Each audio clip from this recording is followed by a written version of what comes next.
Hello everyone, welcome to the long anticipated next video in my YouTuber career. We're gonna do something else today. Everyone has been talking about the previous clip, the Volvo. Obviously I still have it, no worries. There's gonna be more clips about the Volvo coming. However, today I would like to speak about the latest addition to my garage, which is this 2003 Chevrolet Tahoe. And I would like to speak a bit about why, being based in Germany, buying an American V8 SUV from the early 2000s, why that car is something that I decided to have in tandem with the diesel Volvo that I own, and gonna be speaking a bit about the features of this car, the quality, and whether this is something that you should be interested in or not. And obviously, the video is gonna serve everyone or anyone that's in the market for an SUV or for a early 2000s car, for overlanding or for family trips and whatnot. So yeah, let's go. We're gonna do the same as last time. We're gonna start by talking about the way this car looks, and obviously subjective topic, but in my view, this is the best looking Chevrolet Tahoe out of all generations. It still has this kind of a little bit more box look, so this is not the most aerodynamic vehicle ever, and it just looks quite powerful, and has this it basically screams made in America, and it screams it's a big truck made in the US that takes a lot of fuel, and if you have a problem with that, then move on, right? So I really like that in a way. I really like that, to have that in Europe, to be honest, because it's just so different to everybody else's cars. And if you compare it to Mercedes G wagons or these huge Lexuses LX 570 or whatnot, like these are cars that obviously are of higher quality, or they're higher class than the Chevy. However, here in terms of size, we are still speaking about a car that does not have to hide anywhere on the road, and as a matter of fact, this is probably quite visible, sometimes maybe even too much. So let's walk around the vehicle and look at the quality of that car from the outside. So as you can see, this particular vehicle has everything, like, is made, like the whole vehicle is made in black, right? So normally this piece here would be silver, the rims would be silver, the bumper here would be silver. All of that is covered in black, including even the tags on the back of the car, which I have to say I like. I bought the car that way, and I decided to leave it like that, at least for a while, for the foreseeable future, because I think it just adds a little bit of that badass vibe to this car, if you like. However, in terms of quality, so you look at the paint. This is a 2003 model with 290 something thousand kilometers done, and you can tell that this paint was not of highest quality to begin with, right? And obviously I did some tried to do some detailing on it, like nothing major, like tried to make it as looking as good as possible with some homemade methods, and it's all right. Yeah, the car shines. It looks like it's for someone that doesn't know, this particular model looks like it's new, maybe, I don't know.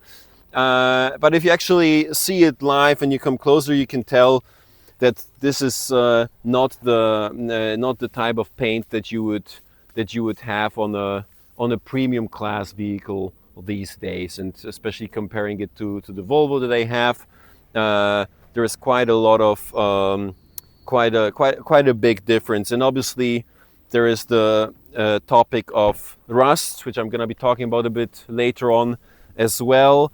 That is also related to the quality of the paint on that car, and you can even see, here, this had to be repaired due to the rust that's been creeping out and being visible on the outside, or soon to be visible on the outside of the doors, which we obviously don't like. And that's just a case related to the quality of the paint of that era of GM vehicles. Similar to here, you can see this is actually the only spot where there is some bubbling happening on this paint, and yeah, we'll have to be taken care of it at some point as well. Good, but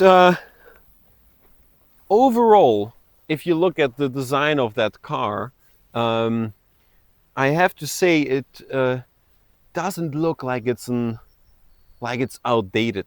Doesn't look like a over 20-year-old car. It still, once it's washed, it still can kind of be, like maybe with a little bit of a vintage touch, but a vehicle that's on the road that doesn't look like it's from the previous century, and can definitely be seen as an eye catcher, if you like, at least in Europe. So let's talk a bit about the features of that car. So obviously we have very nice big truck-like mirrors on this car, which in my view is a necessity if you're operating a vehicle of that size. And this is the LT Auto-Ride trim version, which is, as far as I know, the highest version that you could buy of that Tahoe in the early 2000s. So if you can take a look here inside the car, you obviously have leather seats that are fully automatic. The leather seat here, you can see like there is some discoloration, or there is some trouble with the visuals of that. But other than that, it still is in pretty good shape, and I'm surprised because the Tahoes of that generation usually would have completely destroyed seats at that time after 200,000 kilometers or so. Oftentimes you see them on auctions. They are basically to be replaced. Yeah, that's how they look usually. This one, very good shape. So I don't know if that's a matter of quality, or a matter of the fact that someone was taking care of it, or maybe had a cover on it for a longer time. Not sure, but possible to get them in still relatively good shape. Speaking of the seats, this is an 8-seater, so the car fits 8 people, and obviously we have the same good quality leather here in the back of the car. On that one is also in very good shape. And if you go in with the camera, you can take a look. There is 2 more seats there in the back of the vehicle that are also in fantastic shape after all these years. So let's take a look at some of the features of that car. I'm gonna be sitting inside here, and first thing, sitting here feels amazing. So it's an extremely comfortable vehicle. The seat has all kinds of regulations, so you can do obviously up and down, forward, backward. You can adjust the back of the seat. You can adjust the sides of the of the seat as well, and the this element on the lower back. So there is like, I don't know, 10 different options of adjustment, which just makes it yeah, extremely comfortable. And even after over 20 years, the seat just feels great. So to be honest, it yeah, there is not much of a difference between this seat here and the seat on my favorite couch at home. So looking at the interior here, we have, I think in 2003, the new wheel, which is which made the jump to the modern era. Meaning there are actually some buttons here that make it easier to, you know, choose the right song and the volume of it, and some options, you know, that you can adjust in terms of the board computer. And it's, yeah, it's a nice quality kind of, you know, truck like wheel that's quite slim, quite thin, which I think is funny and a bit old school. I personally like that, but obviously cars of these days have these like thick, you know, small wheels that make you feel like you're, you know, like you're in a race car or something, which I personally don't. I'm not a big fan of. But there is, as I mentioned, on this version, it's the full option. So you have, obviously, it's a automatic four-wheel drive with the standard rear wheel drive. If you pick that option, which is the standard one you should be driving in, and obviously 4 high and 4 low. All of these are still working. There's never been any problem with that. So I also got a pile of invoices from that car, and there is no repair that's ever been done on these systems, but I tested them and all of them are working correctly. The funny thing is, for the Europeans that would be driving a car like this, is obviously the fact that the gears are changed here on the right on the right side. So, you know, it's right now in park. We'll start the car later on and take a look at how that works. But makes you feel like, you know, like you're in a 90s American movie. Pretty cool thing. But that means there is a lot of space here, and that's really something that I enjoy in this car. So because there is nothing in the way, you actually have a huge compartment for obviously bottles, some items, whatever. Same here and here. So there is a lot of space, and here even on the armrest. Obviously, this is a standard size German bottle, which is half a liter, which is considered the big one in Germany. Yeah, and when you put it in here, it's like going all over the place. Yeah, because this is made for American, 2-liter Coca-Colas or something. I don't know. American friends, tell me and write in the comments, please, what kind of, like, who the hell buys drinks that size that fit here? But doesn't matter really. I mean, this is not a car that you are racing in. So far I did not have a case where this bottle would fall out of this while driving. But nice to have so much space that whatever size of bottle you buy, you'll be able to fit here. And obviously there is still an old school radio in here. The climate control, everything's super easily accessible, and the good old buttons, right? We forgot that there was a time where we had buttons in cars, and all of these buttons are working after all these 20 something years. The radio, obviously there is options to put in a screen here, which some people do. I didn't. I think there's enough screens that we look at on a daily basis. I don't want to be having another screen to look at as I'm doing something that I enjoy, which is driving. So fantastic. in terms of the downsides of that interior, there are some. So obviously, this is all like some sort of a plastic, right? Which, in a way, is fine because it's a this is like a bit of a truck kind of car, right? It's a working man's car, at least in the US. In Europe, it's a freak's car or something. But this is cheap, and I don't know. Should it be better quality? Maybe, but does it make a difference? Not really, right? And yeah, will it ever break if you do? If you bang on it or something, you do some crazy things with it. Probably it will break, but I don't really have a big problem with it. And yeah, I think it just adds a little bit of a vibe of this is everybody's man car, kind of. It was like a working class car or something, which I think is fine, or makes it fine to have that kind of a plastic trim here. Good.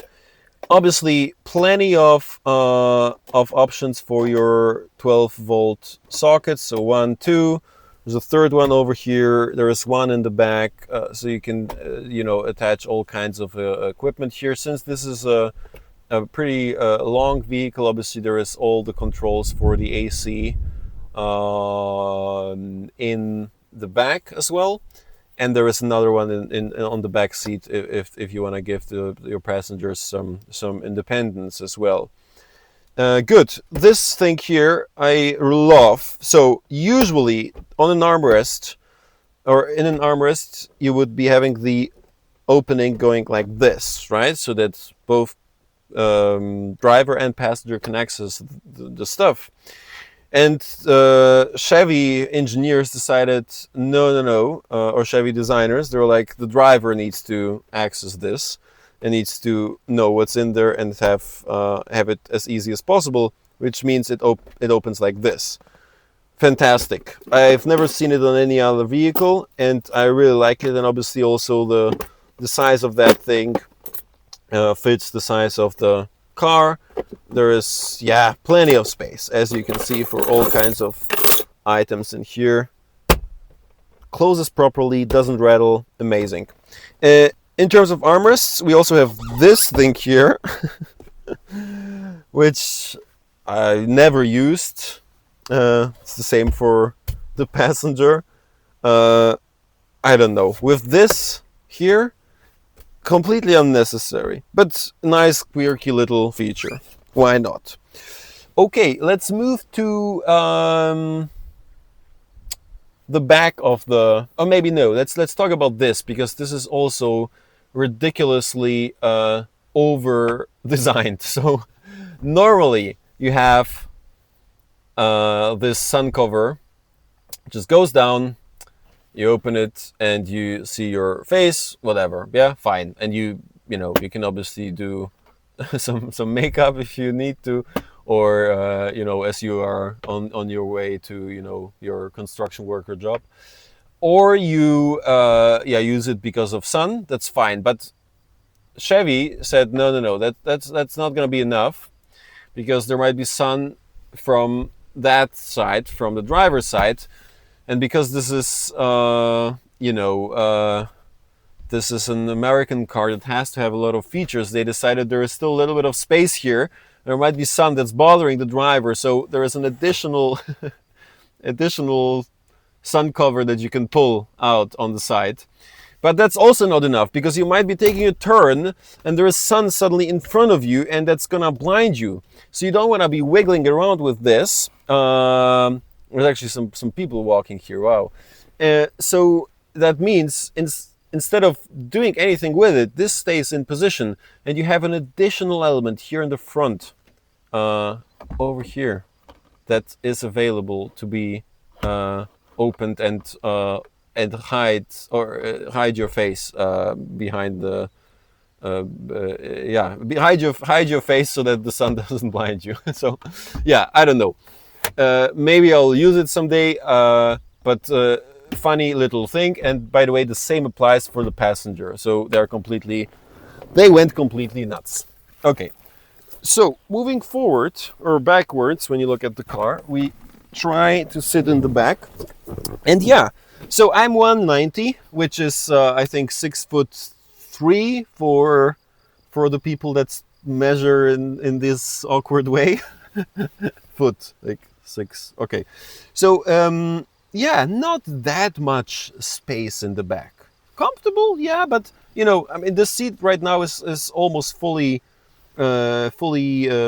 slided to the back, but yeah, like could be a bit more for that size of a car. But obviously, normally the seat is a little bit more in the front, so there is enough space here in the back. But even if like that's totally fine. And obviously, we have what I mentioned here, um, the climate control for the rear, and crazy, but early 2000s, right? There is options to put in your jack cable with your headphones and listen to music, and you can even choose different levels of volume over here for the left and the right side. So I guess, you know, they were thinking about these annoying teenagers in the 2000s that were listening to to Blink 182 or something. Needed to be on the headphones. All right. Um, yeah, and more cup holders. And surprisingly, these are actually a little bit smaller than the ones in the front, so the German size bottles would be working well with that. Pretty cool. This also not really necessary today, but there are people that will remember what a DVD player is, or DVD format is. That's a DVD player. DVDs go in here. Then you open this amazing screen that's probably smaller than some of the Samsung phones these days are, the big ones. I've seen one that's of that size. Obviously much smaller than any iPads and so on. Made by Panasonic, and the funny thing is, this thing is still it's still gonna work now because the key is not in the ignition, but it's still working. And I haven't checked, or I haven't you know, played any DVDs or watched any movies here, but the amazing thing about this item being here is that it has the good old cinch entry here, which is wired to the radio, to the factory radio. And that means after I bought a cable that goes from, or changes a cinch into a jack, or a USB mini, or whatever it's called today, what you have on an iPhone, you can actually play music from your 21st century iPhone or Samsung or whatever kind of phone you have without any adjustments, any changes to the sound system through the factory speakers. Great. And they have these Bose speakers here, and like a Bose amp or something, which sounds reasonably okay. So I was really positively surprised about that, anticipating a huge, challenging old school radio rework to make it possible to play music from my phone. But no, I actually managed to just put that in, and everything is working. And obviously, in the back here, plenty of AC vents for the passengers in the back. Some additional lights. They were all about comfort back then, in the early 2000s. Probably still are Americans when it comes to cars. Good. Let's look at the back of that car. So two things. One, the back of it is the best part. I mean, like, I love this huge window in the back, and the fact that we have literally almost like, yeah, basically seats here, right, that we can use. And this is not just a bumper. that's here for shits and giggles. No, this is part of the back of, like, this is attached to the frame of the car, right? So you can like sit here. There's probably, you know, like 5 people that could like sit on one on top of the other, and this will not break. Yeah, this is super stable, and yeah, can be used for any kinds of activities, including like you need to step on it to get something off the roof of the car and so on. Great stuff. This thing here is massive, and I, yeah, just love the fact that obviously the car is quite high, I'm quite tall, that I open this and I don't have to worry that I will hit my head. Like, amazing. And this, you know, it's a small thing, but they just made it like open to like enough for 99% of humans on this planet to be just comfortable to approach the car, do whatever you need to do, and close it with, by the way, this little handle here. But this thing is super heavy. So you pull it, like, oh, you're pulling it. You can pull it all the way, but you need to grab it from that side and just close it. The fact that it's so heavy, in my view, is a good thing. I like heavy doors on cars. It's just a matter of quality, right? And also always gives you this better sound when you close something that's heavy on the car. So yeah, great design. And since we are here in the trunk, as I mentioned, this is a 3-row Tahoe. So this is an 8-seater. So we have 2 people in the front, 3 people in the second row, and in theory, 3 people here. Impossible, okay, unless it's 5-year-old kids, but 2 adults, doable. And I mean, I will sit here in a moment to show you how that looks when I'm there, which is obviously, yeah, like, it's not the most comfy place to be, but anyone that's, you know, maybe that much shorter than me easily can sit there and enjoy a ride for, you know, several hours and not get too tired. So let's just take a look at that. So you can obviously, you know, enter from that side if you want, like I will do now. But you can also enter from the front by basically, you know, just getting the seat out of the way. But what I like here is, you know, this the fact that you obviously, when you sit, your knees are quite high. But what is great is that I'm 190 and I'm not hitting the car with my head, and that's pretty rare for SUVs.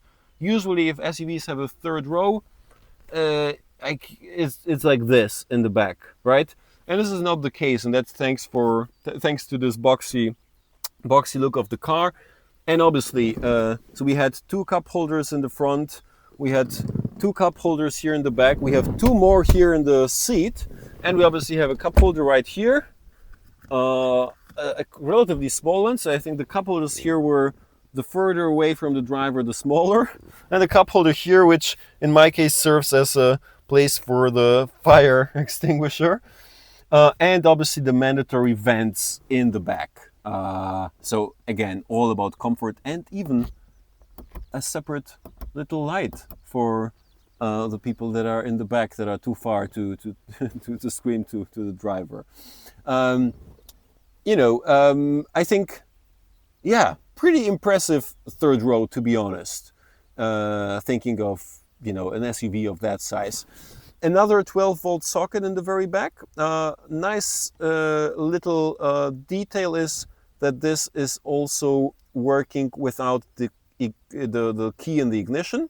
So that means you can, yeah, you just use it when you're in a camping spot or whatever.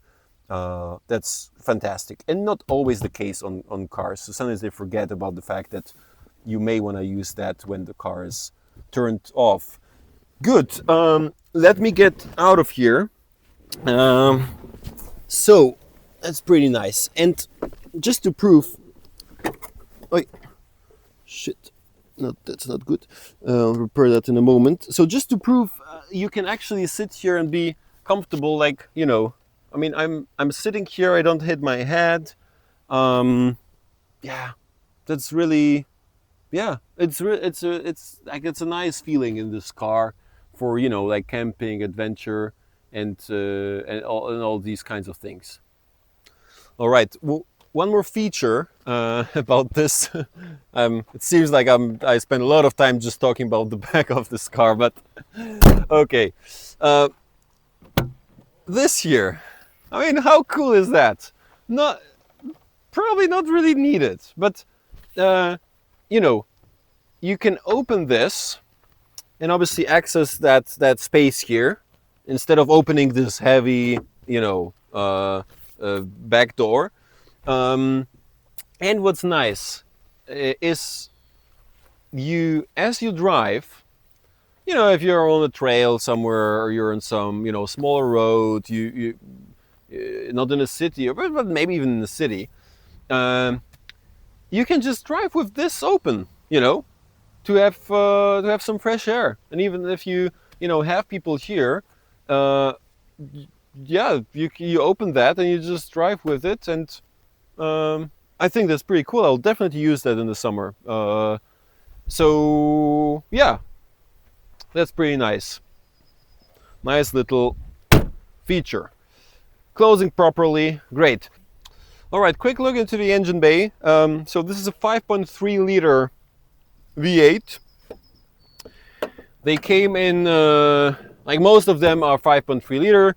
They came with the 4.8 option or 6.0 option as well, but majority is gonna be 5.3. And there's so much info on the internet about this engine, such a popular engine, that there isn't really much that I want to talk about. I mean, everyone knows this is a super reliable engine with great amount of power. It's like 290 horsepower or something. Powers this beast with ease, and yeah, nothing needs to be added to this. Like, one of the best V8 engines ever made, in my opinion. Yeah, what I like as someone that likes to work on cars as well, to some degree, is it's everything here is very accessible. So even, you know, on the engine, like the spark plugs, or even this AC here that I had to, like, you know, recently, like, replace some valves on it or something. Like, everything is so easy to access. There's so much space, you know, that it's really a dream to work on. Like, you see a new alternator here. This alternator is literally like, there's like 3 bolts to take it out. Like, amazing. Even the water pump over there, that's new. You probably cannot see it from here. Fairly easy. Just remove that stuff. That part of the air tube, or whatever it's called. The old problem is there is this radiator that is difficult to remove, but everything is so accessible that it's not a problem at all to work on this car. As a matter of fact, it's a car that's easy to work on. So much space. You can definitely install like a second battery if you want, for dual battery system.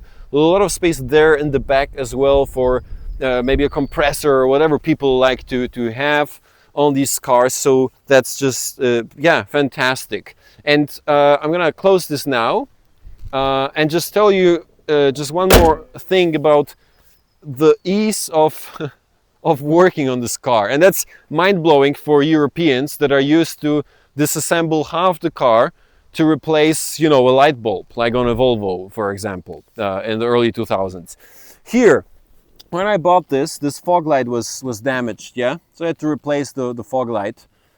Literally, you crawl under the car and there is 2 bolts that are just holding the fog light in place. You just remove the bolts, put in the fog light, put the bolts on, and that's it. Like, it's so, that's the way it should be, right? It's just extremely simple, because why shouldn't it be simple? It's just a fog light. You put it in here, you screw it into place, done deal, right? loved it. This was the first repair that I've done on this car. Incredible feeling. And since we are looking under the vehicle, there's not much. I don't have a way to record from below the car to see the underbody, but you will maybe see or maybe not. There is some rust on this car, and they do rust. They will rust. The bad thing is that it has to be stopped at some point before it starts eating up the body of the car. So now, for example, I bought this car. There was quite a bit of rust there. That's my big, job to be done before the winter. Clean all that and rust-proof it. But the good thing about this is the frame on this vehicle is so massive that I think it would take another 20 years for it to be eaten through with, the rust, so that you just have to trash it or replace it. Yeah, so that's great. Like if you don't want to do it, don't do it. Just drive. Like it will just look ugly, but it's not gonna be a hazard on the road. Obviously, I'm talking about Central European, climate. Germany, in this particular case, might be different in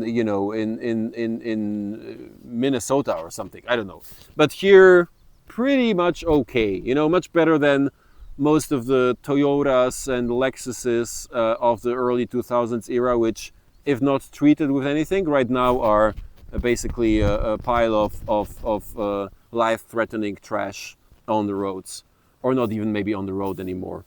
Good. So that's it. Let's get this car started. As I mentioned, I'm a big fan of that. For the Americans, short explanation: no one in Europe, no car in Europe has gear here, like and of that size. It just looks very odd, but pretty cool as well. So let's start the car. I'm not gonna talk about the sound. Like everyone knows, it's a V8. It sounds fantastic. That's it. Yeah. So you have very easy selection here because it's D for drive. Yeah. So we just start, and by default, this car is in the rear wheel drive mode. Yeah, which is the mode that you should be using. So don't use auto four-wheel drive all the time. Use it if there is snow on the road, or if you might need it, and then the system will automatically engage four wheels if it detects slip, if it's necessary.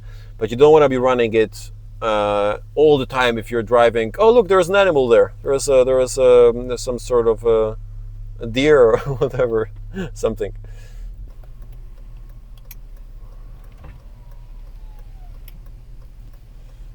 All right, so we're gonna drive now a little bit.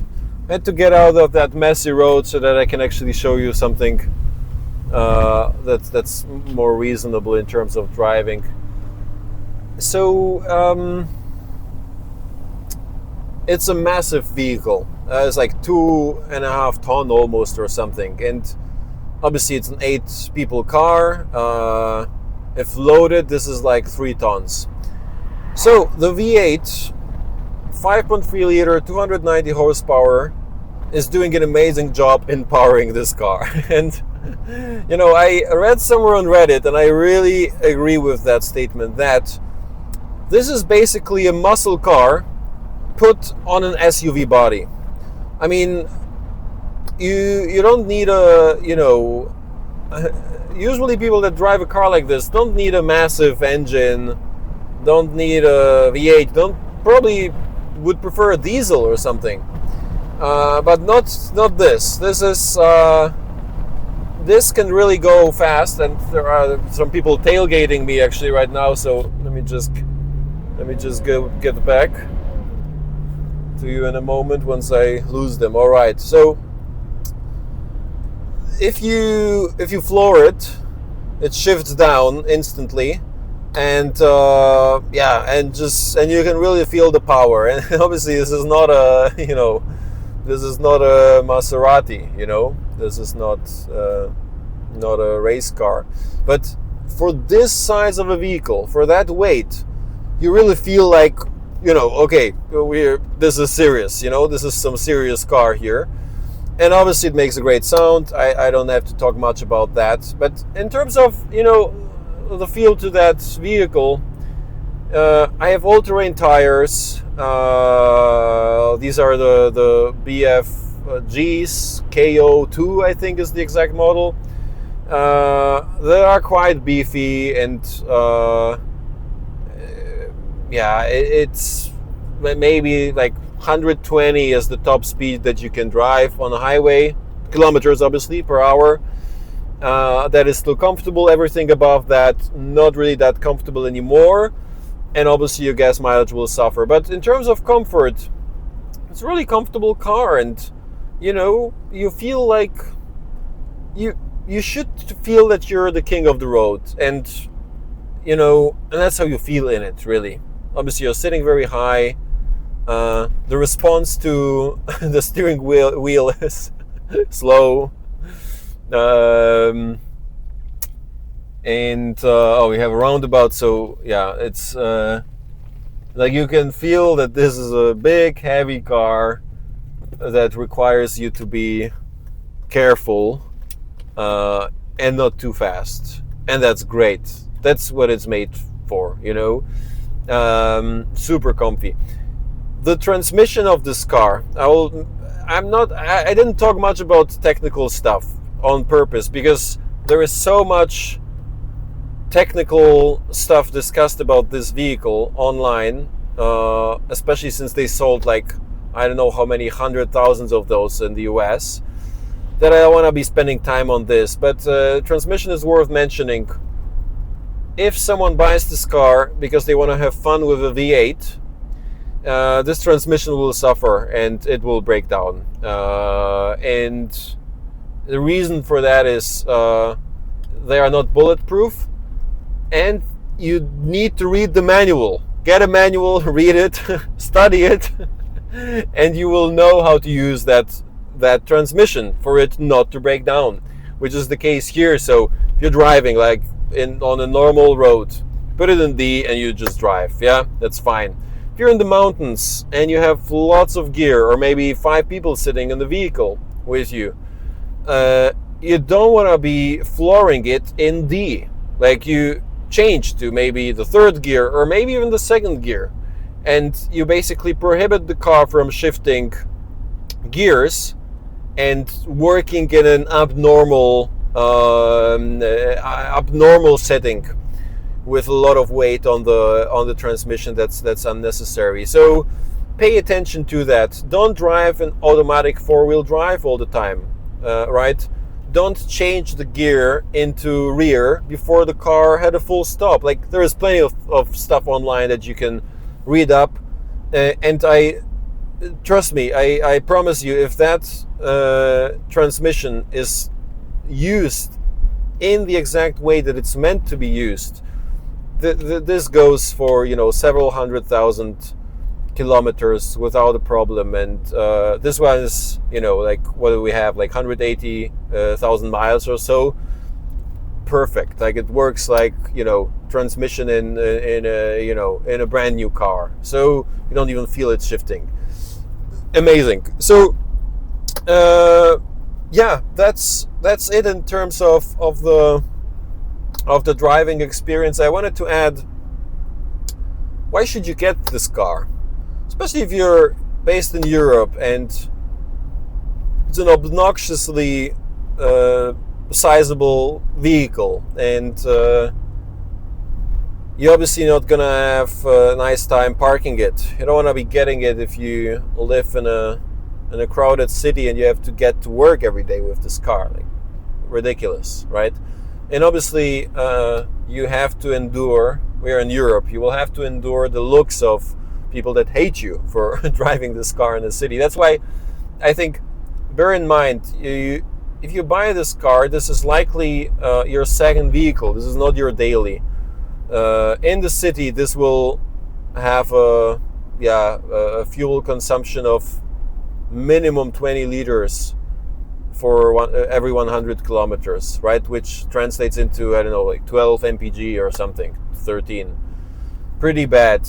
On a road like this here, we are like cruising now at like 80 kilometers per hour.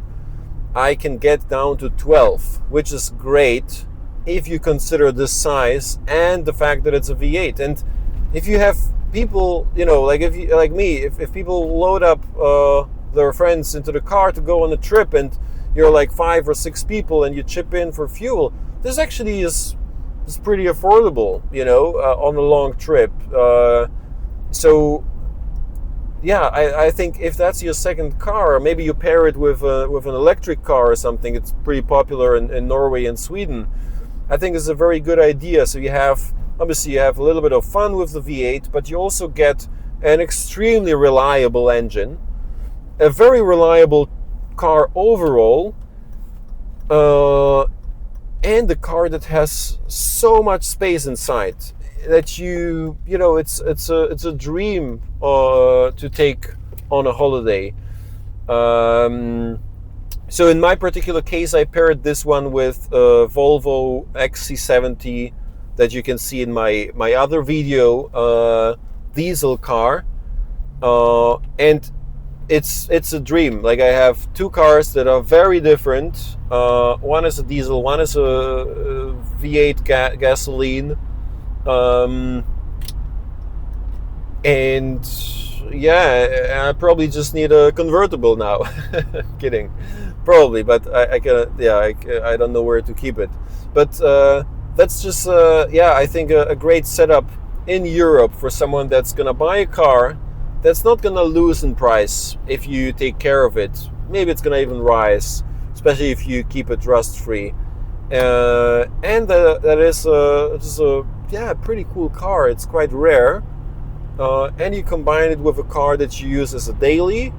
There's not much else that you need. In my particular case, I'm not even using a car on a daily basis. I don't drive to work every day, so these cars are just for, you know, for fun really, or driving around for holidays, for, you know, these kinds of things, or visiting family and friends. So if that's the case, if that's your situation, that you can get a car like this, and you can get them now for, you know, 7, 8, 9, 10,000 euros in Germany, in pretty good shape, you should definitely go for it. And I think there isn't gonna be many of those left. You buy it today and you have an amazing car that you, in case you don't need it, you can sell for more or less the same price in 1 or 2 years. So there isn't really much risk, and I guarantee you will have a lot of fun with it. So thank you very much for listening. This is an ridiculously long recording. Didn't expect it, but hell, I'm still, you know, this is my third clip, so you have to forgive me. Thank you very much to everyone that listened to the very end. Thank you for all your comments on the previous video. I'm amazed by the fact that I got, I think by now it's almost 60,000 views, and so many people reach out to me. Yeah, incredible. Thank you very much. It really makes my day every time I see a notification pop up, and I'm obviously, as you see, engaging with all the commenters as well, and with some people I engage further on Instagram later on, exchange, you know, car advice or travel content, etc. So fantastic. Thanks a lot for that. Since I am very slow in posting new clips, I don't want to promise anything, but there is several things coming up. So number one, on this particular Chevy, there is gonna be a trip to Italy at some point this summer, and I'm gonna be loading a moped or scooter, if you like, an electric one, into the back of this car. I bought a ramp and all these things, so I think it's gonna be pretty fun to see how flexible you are if you have a vehicle like this. And this is gonna be also an addition to my YouTube presentation to have a battery powered vehicle for a change, albeit inside a V8 car. So that's coming, and obviously do not forget about the Volvo. And the Volvo is still, has a special place in my heart, and never gonna sell it, by the way. There is several clips on the Volvo. So I have an LED light in the front that I'm about to install, that will be obviously recorded with everything in, how it's done technically in the car and so on. There is a full overlanding setup that's also ready, just waiting to be put on the car. I just never have time. I work too much. So there's plenty of stuff. Hit the like, hit the subscribe button. You're not gonna be disappointed. There is amazing content coming, and hopefully everyone that reached that stage is gonna be looking forward to to more of that. So thanks a lot, everyone, for listening. The weather is shit, so I probably have to start getting serious about getting us home safely here. So thanks a lot. Have a good one. Enjoy the rest of your afternoon or day, whatever. Stay safe out there, drivers, and yeah, peace.